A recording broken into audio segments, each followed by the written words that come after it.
Hello guys! So today, gusto ko lang sanang i-share sa inyo kung paano ko nga naalis ang aking violation na page not eligible. So bali guys, naisip ko nga i-share ito kasi nga marami ako nakikita o nababasa sa aking newsfeed na same nga nang nangyari sa Facebook page ko.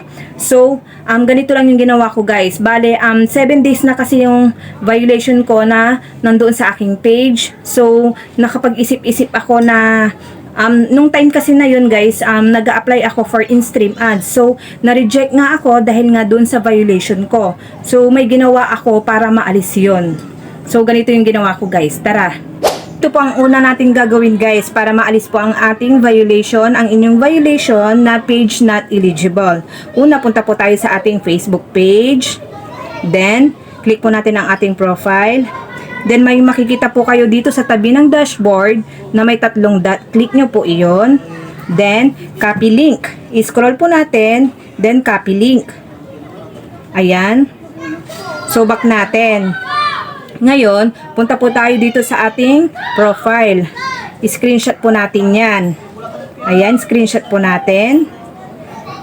Then, back po natin. Punta po tayo sa ating professional dashboard. Then, wait po natin, naglo-loading.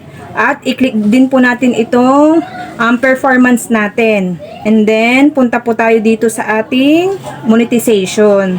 Screenshot din po ninyo. Ayan. Then, punta po tayo sa ating page recommendation. Click po natin yung monetization. Ayan. Siyempre po, ito sa akin wala na nga pong violation. So, kayo, ang mag-a-appear dyan, mag-a-appear pa po dyan na may violation kayo, then i-click nyo din po iyon. I-screenshot nyo din po iyon para makita po. Pag kasali po kasi yung mga ini-screenshot ninyo kapag magre-report po tayo kay Meta. Then, punta po tayo ibabak po natin, punta po tayo dito sa may, mababasa nyo po help and support. Ayan. Then, dito po sa may report a problem. Ayan, then i-scroll lang po natin, continue to report a problem. Susunod is include. Click nyo po yung include, then scroll up nyo po, makikita nyo po dito ang pages. Click nyo po yon. At dito sa may describe the issue, dito nyo po ipipaste ang inyong link ng inyong mga Facebook page.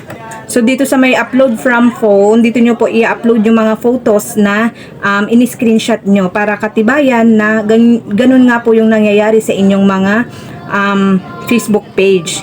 At yung sasabihin nyo po kay Meta, yung itatype nyo po dito para mabasa niya po kaagad at gawa niya po kaagad ng action, i-tatype ko na rin po sa my comment section para ika-copy paste nyo na lang po.